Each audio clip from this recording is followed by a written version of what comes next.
الحمد لله رب العالمين والصلاة والسلام على سيد الأنبياء والمرسلين محمد النبي الأمي وعلى آله وصحبه أجمعين. أما بعد، فعن عبد الله بن عمر رضي الله عنهما أنه سمع رسول الله صلى الله عليه وسلم يقول: كلكم راع ومسؤول عن رعيته، فالإمام راع ومسؤول عن رعيته، والرجل في أهله راع وهو مسؤول عن رعيته، والمرأة في بيت زوجها راعية وهي مسؤولة عن رعيتها، والخادم في مال سيده راع وهو مسؤول عن رعيته.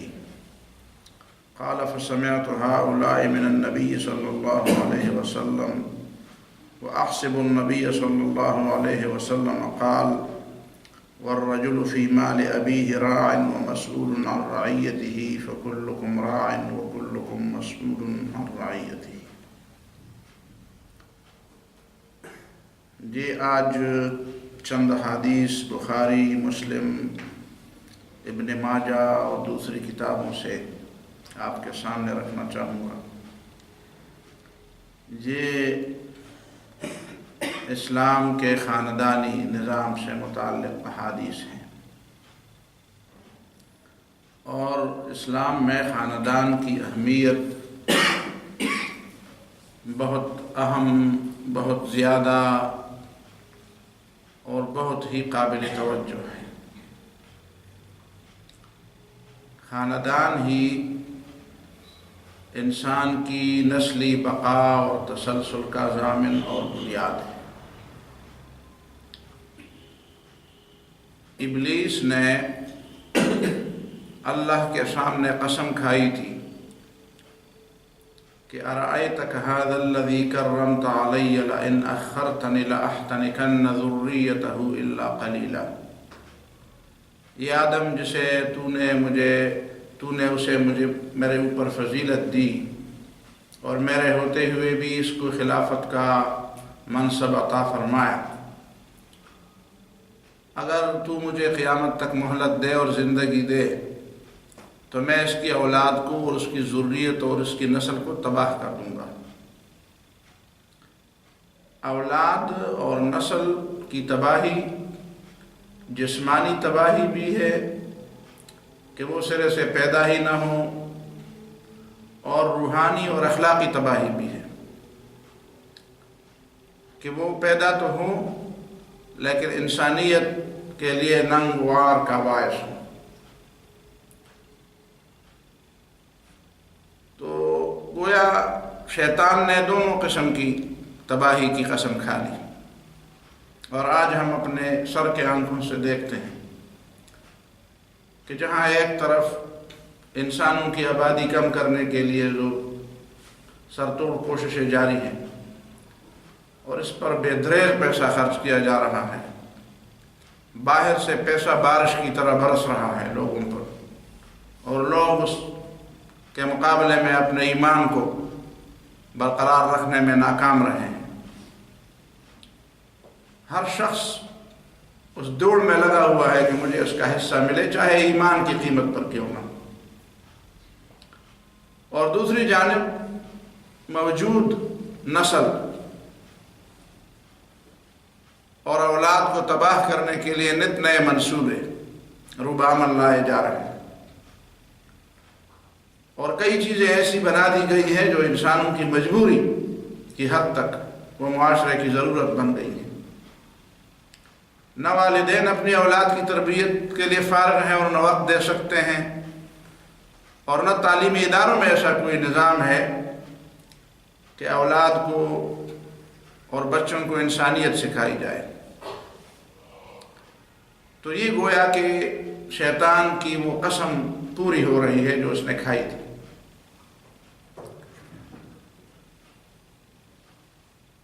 قرآن مجید میں اللہ رب العالمین نے زوجین کے مابین تعلق کو توحید کی دلیل قرار دیا تھا۔ ایک مغربی فکر و فلسفہ ہے، ایک اسلامی فکر و فلسفہ ہے۔ اسلامی فکر و فلسفہ میں زوجین کا تعلق بعد النکاح ہوتا ہے۔ نکاح کے بعد میاں بیوی کے آپس میں محبت، مودت، دوستی، تعلق، ایک دوسرے کے لیے رحم کا جذبہ، یہ نکاح کے بعد پیدا ہونا ضروری ہے اور پیدا ہوتا رہتا ہے۔ اور آج تک جو نسل ہمارے سامنے ہے، ان میں سے 99% سے زیادہ لوگ وہ ہیں جو نکاح کے بعد ایک دوسرے کو پہچان چکے ہیں۔ بہت کم ایسا ہوتا ہے سوائے اس کے کہ رشتہ داری میں شادی ہو تو وہ ایک دوسرے کو پہچانتے ہوں گے، ورنہ حقیقت میں ہماری روایات یہ ہیں کہ پرانے زمانے میں تو جب کسی لڑکی کو پتہ چل جاتا تھا کہ فلان لڑکے سے اس کا نکاح ہو رہا ہے یا اس کی منگنی ہو رہی ہے، تو وہ اس گھر کی طرف، اس محلے کی طرف، جس کو ہم پشتوں میں چم کہتے ہیں، اس کی طرف دیکھنا بھی گوارا نہیں کرتی تھی، اس کے لیے دیکھنا بھی شرم اور عار کی بات ہوتی تھی۔ تو یہ نکاح جب ہو جاتا تھا تو اللہ کے نام سے جو تعلق میاں بیوی کے درمیان قائم ہو جاتا تھا، وہ تعلق حقیقی معنی میں محبت، مودت، ترس، رحم اور ایک دوسرے کے لیے پرخلوص جذبے اور اس میں اضافے کا سبب بنتا تھا۔ اس کے مقابلے میں مغرب کے اندر یہ ہے کہ نکاح سے پہلے تعلق کو اجاگر کیا جائے، قائم بھی کیا جائے، رکھا بھی جائے اور تجربات بھی کیے جائے۔ یہ اسلام اور غیر اسلامی نظریات کا بہت بڑا فرق ہے، اور ہمیں بچشم سر ہم نے یہ دیکھا ہے یہ ساری چیزیں کہ نکاح سے پہلے جو تعلقات ہوتے ہیں اور پھر وہ تعلقات کسی حد پہ جا کر نہیں رکتے، ان کا نتیجہ ٹھیک ہے کسی زمانے تک اور کچھ مدت تک تو وہ چلتے رہتے ہیں، لیکن آخر کار اس کا نتیجہ فساد کی صورت میں رونما ہوتا ہے۔ اور یہی وجہ ہے کہ ہم دیکھتے ہیں کہ مغرب کا خاندانی نظام تباہ و برباد ہو رہا ہے۔ تو ان دو آیات کو بھی پیش نظر رکھا جائے اس مسئلے کی سمجھ کے لیے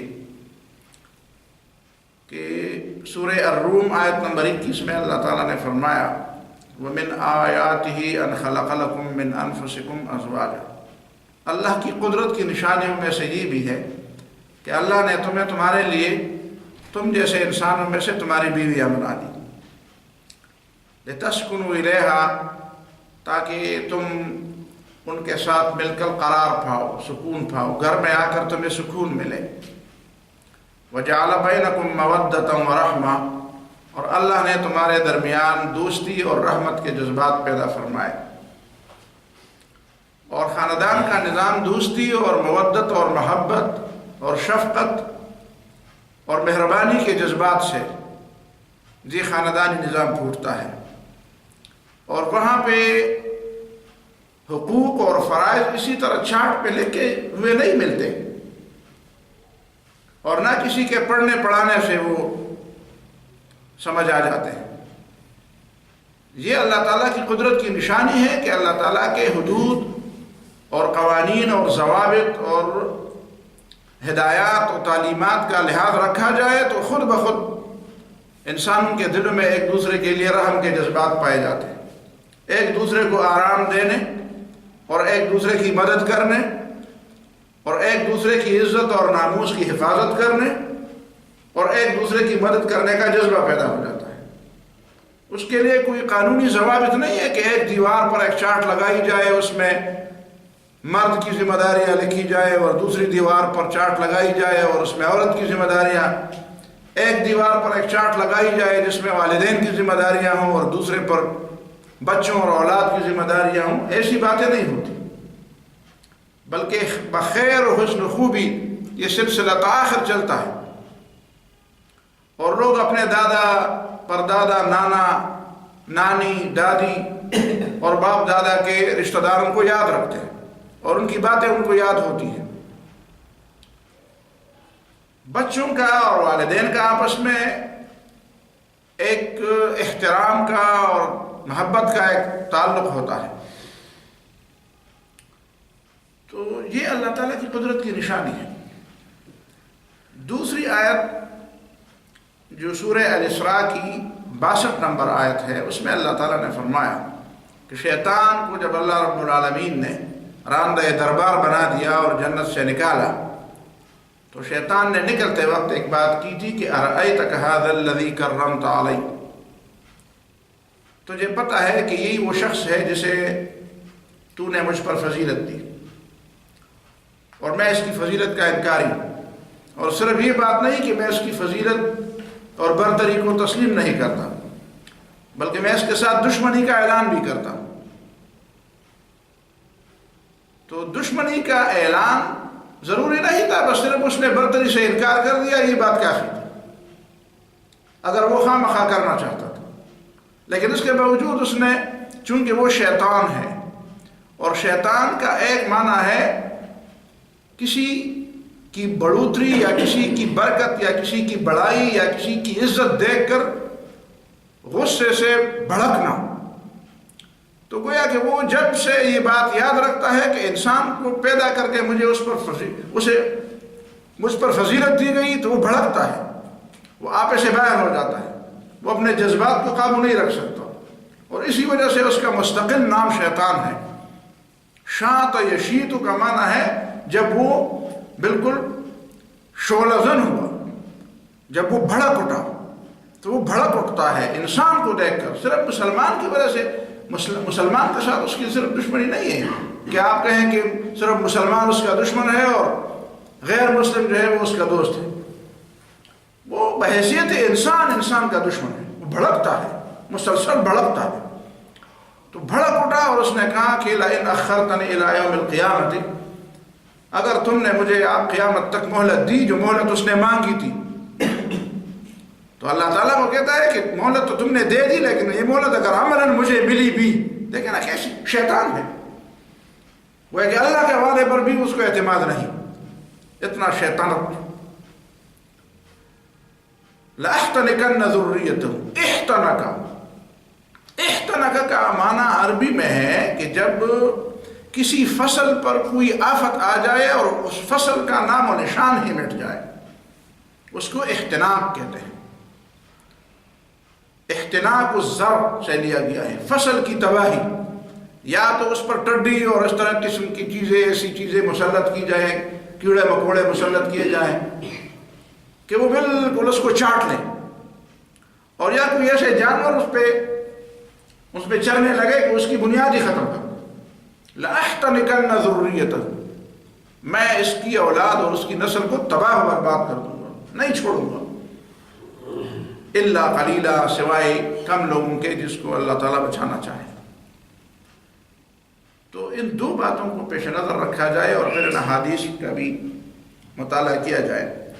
عبداللہ ابن عمر رضی اللہ تعالیٰ عنہما کی روایت ہے کہ رسول اللہ صلی اللہ علیہ وسلم کو ہم نے یہ فرماتے سنا کہ کلکم راع، تم میں سے ہر شخص ذمہ دار ہے، اور راعی کا معنی ہے چرواہا۔ تو چرواہا یقیناً ذمہ دار ہوتا ہے، چرواہے کہ اپنی بکریاں ہوں یا دوسرے کی بکریاں چرائے ہوں۔ ظاہر ہے کہ چرواہا جب چرواہا بن جاتا ہے اور اس کو اپنے میدان میں مہارت ہوتی ہے، تو لوگ بھی اپنی بکریاں اس کے حوالے کر دیتے ہیں، اور لوگوں کی بکریاں بھی اس کے پاس ہوتی ہیں، خود اپنی بکریاں بھی ہوتی ہیں، بھیڑ بکریاں، اور لوگوں کی بکریاں بھی وہ چراتا ہے۔ تو ظاہر ہے کہ لوگ اس کو امانت سمجھ کر اس کے حوالے کر دیتے ہیں، اور اسے اس بات کو بطور امانت لینی چاہیے۔ اسی لیے رسول اللہ نے فرمایا کلکم راع، یہ مال جو تیرے پاس ہے، یہ بدن سے لے کر اولاد، مال، بچے، آپ کے زیر دست لوگ، اختیارات، عہدے، منصب، جتنی بھی چیزیں آپ کے پاس ہیں، یہ کسی اور کی ہیں، یہ تمہارے پاس صرف حفاظت کے لیے اور چرنے چرانے کے لیے اور نگرانی کے لیے آپ کے پاس آپ کو دیے گئے ہیں، اور آپ سے پوچھا جائے گا۔ اگر کسی مالک کی بکری گم ہو جاتی ہے اور رات کو نہیں آتی تو وہ چرواہے سے پوچھے گا کہ بھئی بکری کدھر گئی، اور تم کیا کر رہے تھے جب اس کو کوئی بھیڑیا کھا رہا تھا یا اٹھا کے لے جا رہا تھا کوئی چور، تم اس وقت کیا کر رہے تھے، اور تمہیں کون سی ذمہ داری سپرد کی گئی تھی کہ تم بکری کی حفاظت نہ کرتے ہوئے کسی دوسری چیز میں لگے تھے؟ تمہاری اصل ذمہ داری تو یہ حفاظت تھی۔ کلکم راع، تم میں سے ہر شخص وہ چرواہ ذمہ دار ہے، وہ مسئول عن رعیتہ، اور اس سے پوچھا جائے گا، وہ ذمہ دار ہے، وہ جواب دہ ہے، اسے اس کی رعیت کے بارے میں پوچھا جائے گا۔ اور بات اوپر سے شروع کر دی۔ ہمارے مسلمانوں کی سمجھ میں یہ غلط فلسفہ آیا ہے کہ نیکیاں اور اصلاح نیچے سے شروع ہوتی ہے۔ اصلاح کبھی بھی نیچے سے شروع نہیں ہوتی، اصلاح اوپر سے شروع ہوتی ہے۔ ہر پیغمبر نے جب قوم کو دعوت دی تو سرداروں نے مخالفت کی۔ سرداروں نے اس لیے مخالفت کی کہ سردار سمجھتے تھے یہ تو ہمیں مخاطب کر رہے ہیں، یہ تو ہمیں چیلنج کر رہے ہیں۔ اگر انبیاء کی تعلیمات میں ایسی چیز نہ ہوتی کہ سردار سمجھتے کہ ہمیں چیلنج کر رہے ہیں تو سرداروں کی مخالفت کی کیا وجہ تھی؟ وہ کہتے وہ اپنا کام کریں، ہم اپنا کام کریں۔ اور رسول اللہ صلی اللہ علیہ وسلم نے بھی شروع امام سے کیا۔ فالامام راع، حکمران وہ بھی چرواہا ہے، وہ ذمہ دار ہے، وہ مسئول عن رعیتہ، اور اس سے بھی پوچھا جائے گا، اللہ بھی پوچھے گا، عوام کو بھی پوچھنے کا حق ہے۔ ایک امام تو وہ ہے جسے اللہ نے مقرر کیا، جیسے پیغمبر، تو پیغمبر سے صرف اللہ پوچھے گا۔ قرآن نے فرمایا فَلَنَسْأَلَنَّ الَّذِينَ أُرْسِلَ إِلَيْهِمْ وَلَنَسْأَلَنَّ الْمُرْسَلِينَ، ہم ان لوگوں سے بھی پوچھیں گے جن کے سمجھانے کے لیے اور راہ راست پر لانے کے لیے ہم نے پیغمبر بھیجے، اور ہم پیغمبروں سے بھی پوچھیں گے۔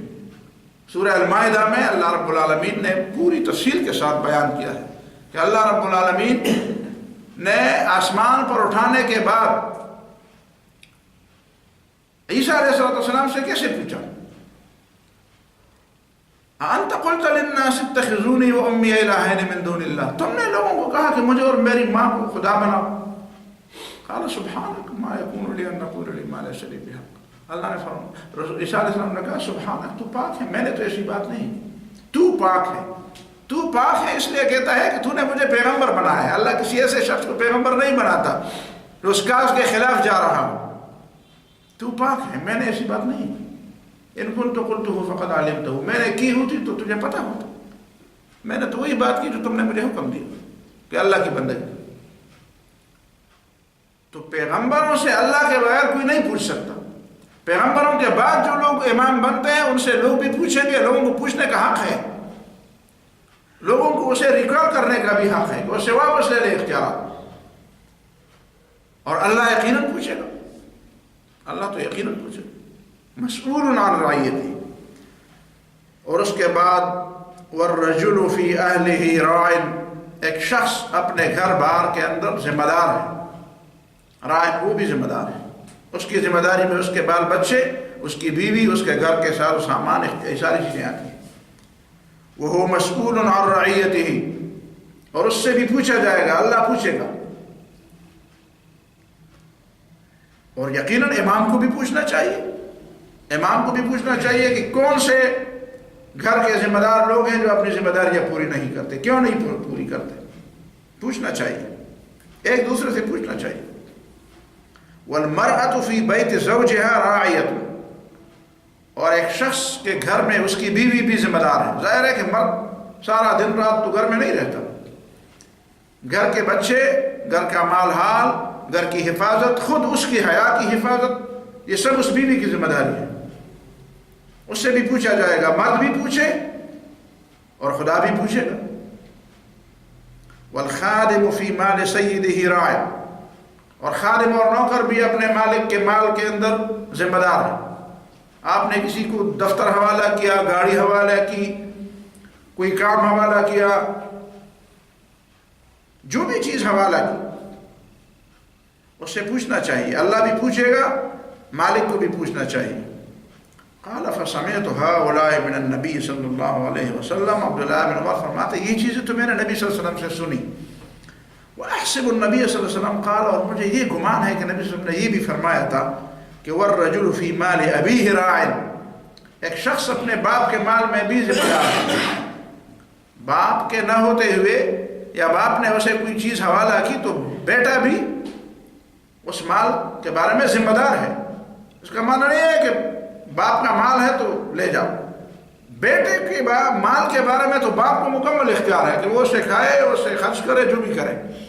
ظاہر ہے کہ ضائع کرنے کا حق تو اپنے مال کا بھی نہیں ہے، تو بیٹے کے مال کا بھی ضائع کرنے کا حق نہیں ہے۔ لیکن درست استعمال باپ اپنے بیٹے کے مال کا بغیر اس کی اجازت کے کر سکتا ہے، لیکن بیٹا اپنے باپ کے مال کا استعمال اس کی اجازت کے بغیر نہیں کرے گا، اسے پوچھے گا۔ بیٹے کو نہیں پوچھنے کا حق، باپ کو پوچھنے کا حق ہے۔ مسئول عن رعیت فکلکم راع، تم میں سے ہر شخص ذمہ دار ہے۔ ذمہ داری کا احساس ہونا چاہیے ہر شخص کو کہ مجھے کون سی ذمہ داری پوری سپرد کی گئی ہے۔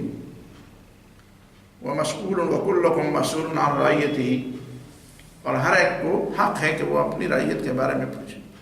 اور اب یہ بتایا جا رہا ہے کہ مرد کو عورت سے پوچھنے کا حق نہیں ہے، اور باپ کو اپنے بیٹے سے پوچھنے کا حق نہیں ہے۔ تو اللہ اور رسول کی بات ایک طرف ہے اور زن مریدوں کی باتیں دوسری طرف ہے۔ تو زن مرید بھی نہیں ہے بلکہ زن پرست ہے۔ مریدی پیرید کا سلسلہ تو چلو چلتا رہتا ہے، وہ تو لوگوں میں ہوتا رہتا ہے۔ تو واقعی اگر کوئی زن مرید ہے اور کسی حد تک اپنی بیوی کی پیری مانتا ہے کسی لحاظ سے، تو یہ اتنی بڑی بات نہیں ہے جتنی زن کی پرستش ہے۔ پرستش تو اللہ کی ہونی چاہیے، بندگی تو اللہ کی ہونی چاہیے۔ زن مریدی کی بجائے زن پرستی کا لفظ ہونا چاہیے۔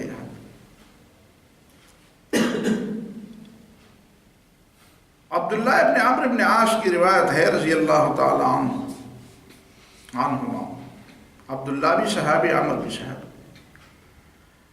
قال رسول اللہ صلی اللہ علیہ وسلم، رسول اللہ صلی اللہ علیہ وسلم نے فرمایا، یا عبداللہ، عبداللہ، الم اخبر انک تصوم النہار وتقوم اللیل، مجھے پتہ لگ گیا ہے تمہارے بارے میں، تمہیں نہیں معلوم کہ مجھے پتہ لگ گیا ہے کہ تو سارا دن روزہ رکھتا ہے اور ساری رات کو اٹھتا ہے اور بندہ عبادت کرتا ہے۔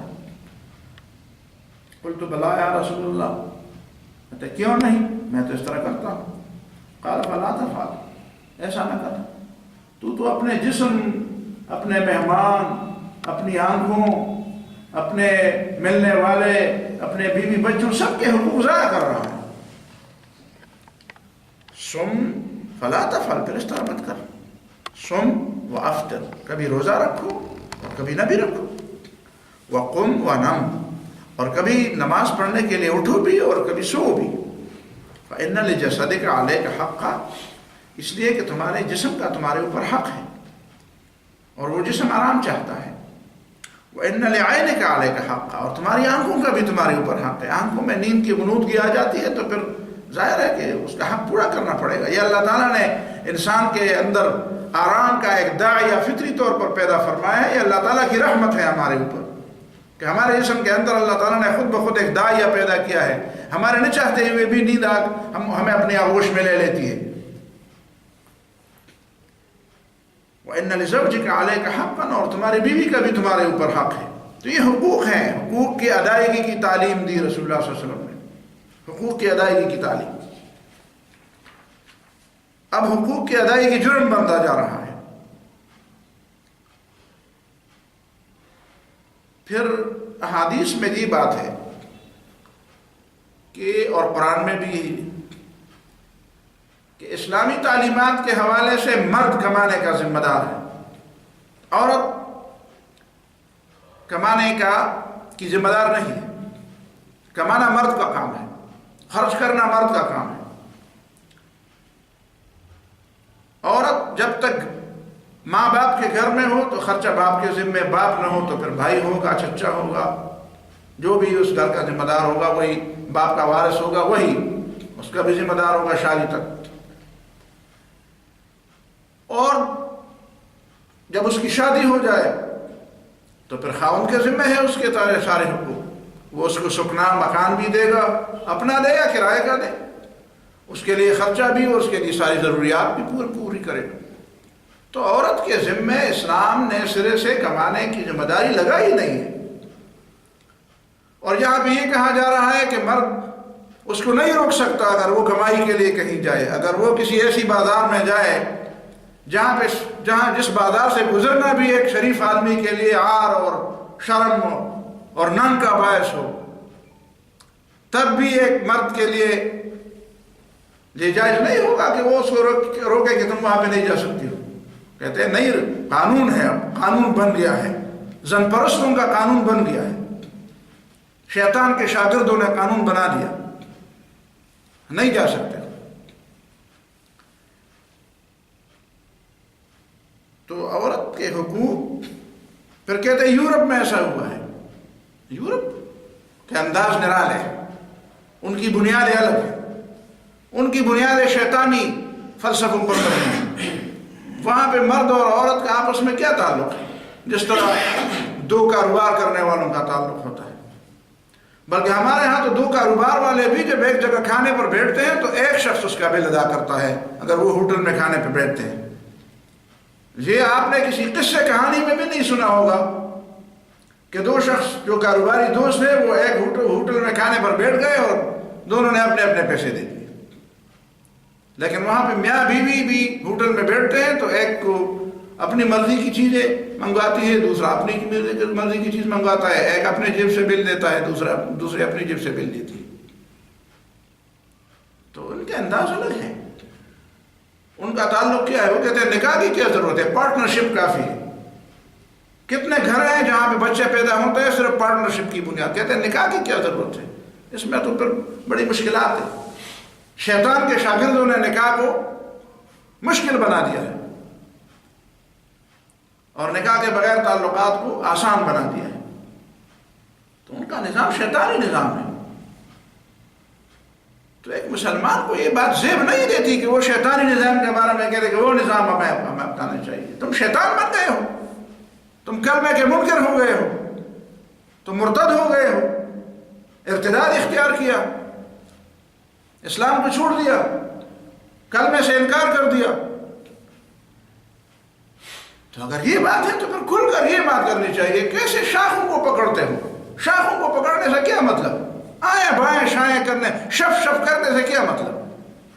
کھل کر کہہ دیا جائے کہ بھائی ہم نہیں مانتے، نعوذ باللہ، نہ اللہ رسول کو مانتے ہیں، نہ قرآن کو مانتے ہیں، نہ آئین کو مانتے ہیں. آئین میں بھی یہ لکھا ہے، دفعہ 31 الف میں لکھا ہے کہ اسلام کے مطابق زندگی گزارنا اور ایک باشندے، مسلمان باشندے کو اس قابل بنانا کہ وہ قرآن و سنت کے مطابق زندگی گزار سکے، یہ حکمرانوں کی ذمہ داری ہے.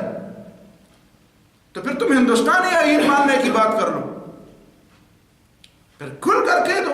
یہ منافقت کون سی بات ہے؟ یہ منافقت سب سے بدترین چیز، یہ انتہائی ذلیل حرکت ہے، ذلیل حرکت. ایک شخص اگر اسلام کے خلاف آنا چاہے تو کھل کر آ جائے. منافق تو بڑا ذلیل ہوتا ہے. یہ ضمیر فروخت کرنے والے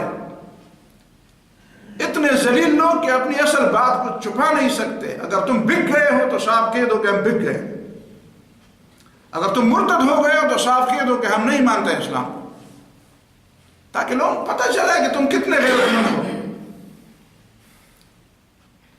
تو پاکستانی قوم میں اتنی غیرت ابھی ہے، تم نہیں کہہ سکتے ہو. باقی باتیں چھوڑ دے، کھل کر جو شخص نہیں کہہ سکتا، اپنا معافی ضمیر اظہار نہیں کر سکتا، اسے مسلمانوں کے اوپر حکمرانی کا حق نہیں. مسلمانوں کا حکمران اور بڑا بننے کا اسے کوئی حق نہیں. یا تو اپنے ضمیر کی بات کھل کر کہہ دے.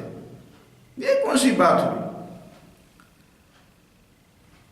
تو رسول اللہ صلی اللہ علیہ وسلم نے تو لوگوں کو ابھارا ہے، اپنی عورتوں پر خرچ کرو، اپنے بچوں پر خرچ کرو.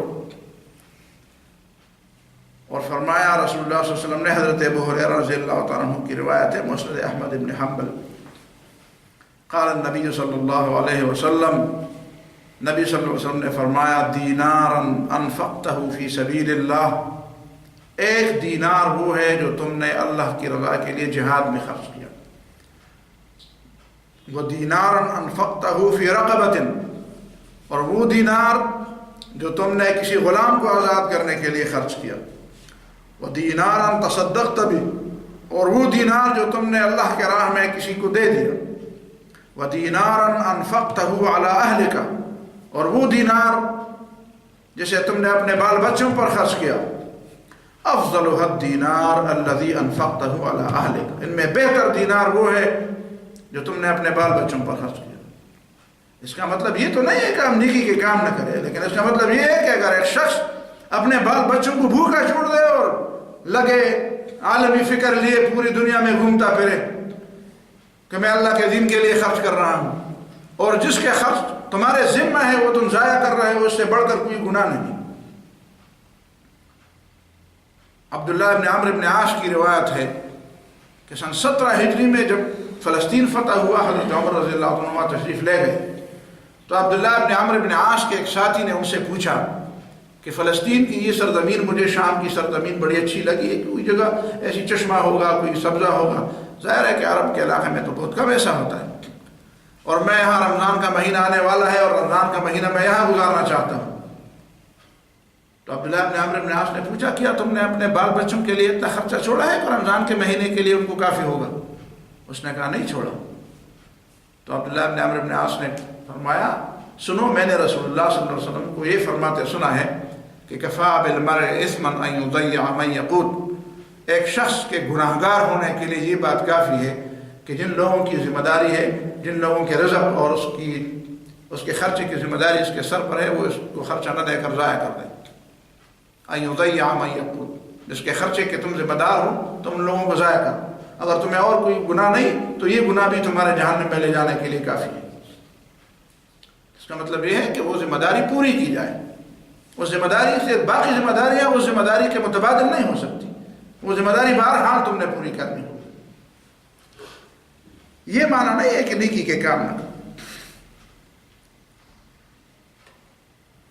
ابو ہریرہ رضی اللہ تعالیٰ عنہ، حضرت ابو ہریرہ رضی اللہ تعالیٰ عنہ کی روایت ہے، قیل رسول اللہ صلی اللہ علیہ وسلم، نبی صلی اللہ علیہ وسلم سے پوچھا گیا کہ ای النساء خیر، کون سی عورتیں بہتر ہیں؟ قال رسول اللہ صلی اللہ علیہ وسلم نے فرمایا التی تسرہ اذا نظر، وہ عورت بہتر ہے کہ آدمی جب اسے دیکھے تو اس کے دیکھنے سے وہ خوش ہو جائے۔ ظاہر ہے کہ وہ ایسی حالت میں ہوتی ہے، ایسا لباس پہنے ہوئے ہوتی ہے، ایسی جگہ بیٹھی یا کھڑی ہوتی ہے، ایسے کام میں مشغول ہوتی ہے جو اس کو پسندیدہ ہو، تو جب بھی اس کو دیکھے تو تسر، اس کا دیکھنا اسے خوش کر دے۔ وَتُطِيعُهُ إِذَا أَمَرَ، اور جب وہ اس کو حکم دے تو وہ اس کی اطاعت کر دے، وہ اس کو حکم دے تو وہ اس کی اطاعت کر دے۔ مرد قوام ہے، گھر کا ذمہ دار ہے، راعی ہے، تو راعی کو حکم دینا پڑتا ہے۔ حکم کے الفاظ جو بھی ہو، انداز جو بھی ہو، لیکن حکم حق ہے اس کا۔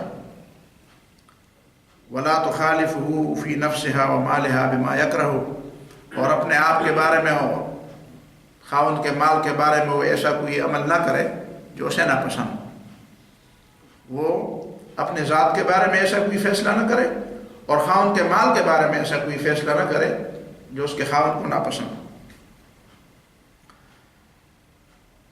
عبداللہ ابن عباس رضی اللہ تعالیٰ عنہ کی روایت، عنہما کی روایت ہے کہ رسول اللہ صلی اللہ علیہ وسلم نے فرمایا ثلاثۃ لا ترتفع صلاتهم فوق رؤوسهم شبرا، تین لوگ ایسے ہیں کہ جن کی نمازیں ان کے سر سے ایک بالش اوپر بھی نہیں جاتی۔ وہ نمازیں پڑھتے ہوں گے لیکن نمازیں قبول ہونے کے لیے سر سے ایک بالش اوپر نہیں جاتی۔ رجل ام قوما وهم له کارہون، ایک ایسا شخص جو کسی قوم کی امامت کرے، قیادت کرے، نماز کی امامت ہو یا اجتماعی امامت ہو، قوم کا امام ہو یا کسی محلے اور مسجد کا امام ہو، اور لوگ اسے پسند نہ کرتے، یہ معاملہ تو بڑا مشکل ہے کہ مسجد کا امام ہو اور لوگ اسے پسند نہ کرے، اس بیچارے کو تو کان سے پکڑ کر کے نکال دیں گے، تو ایسا امام تو بہت کم ہوگا۔ لیکن اصل امام وہ ہے جس کو پکڑنا، کان سے پکڑ کر کے نکالنا مشکل ہے، تو لوگوں نے صرف اس بیچارے امام کے پیچھے اس کو لگا دیا ہے اور دوسرا امام کو فارغ کر دیا کہ نہیں تمہارے بارے میں یہ نہیں ہے۔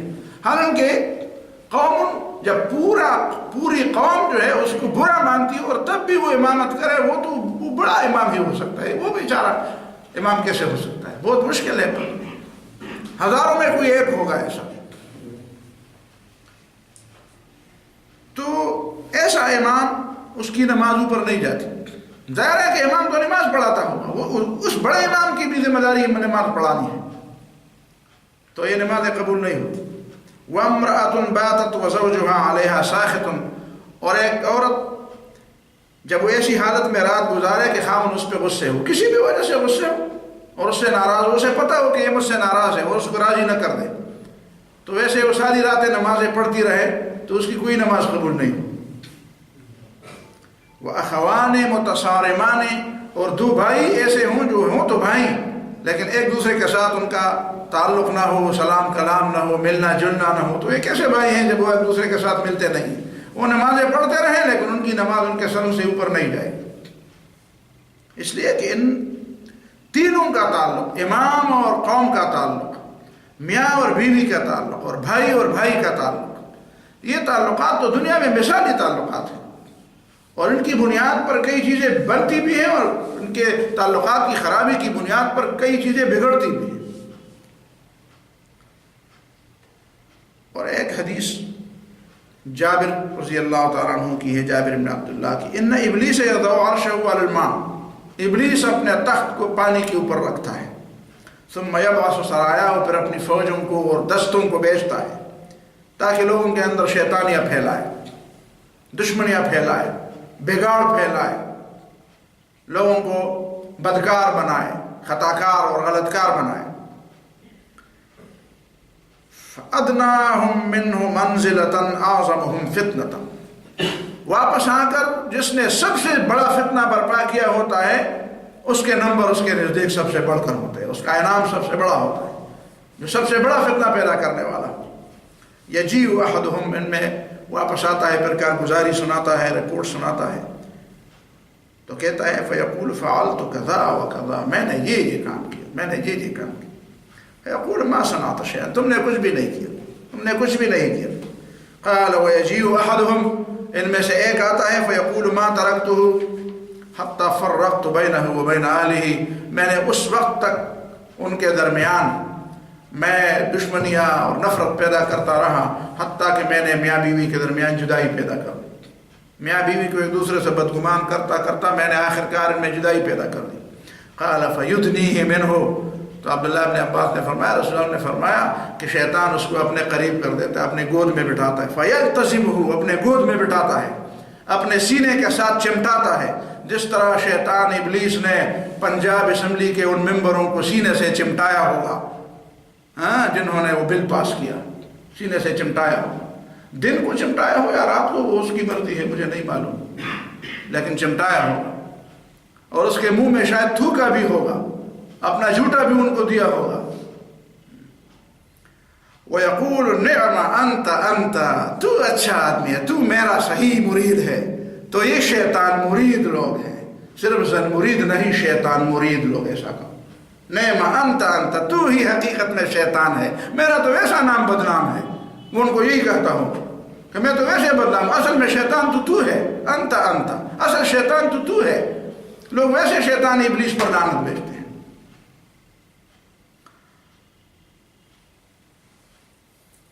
تو یہ احادیث ہے، دو احادیث میں رہتی بھی ہیں لیکن وقت کی کمی کی وجہ سے اسی پر اکتفا کرتے ہیں، اور میرے خیال میں اس پر مزید کسی تبصرے کی ضرورت نہیں ہے۔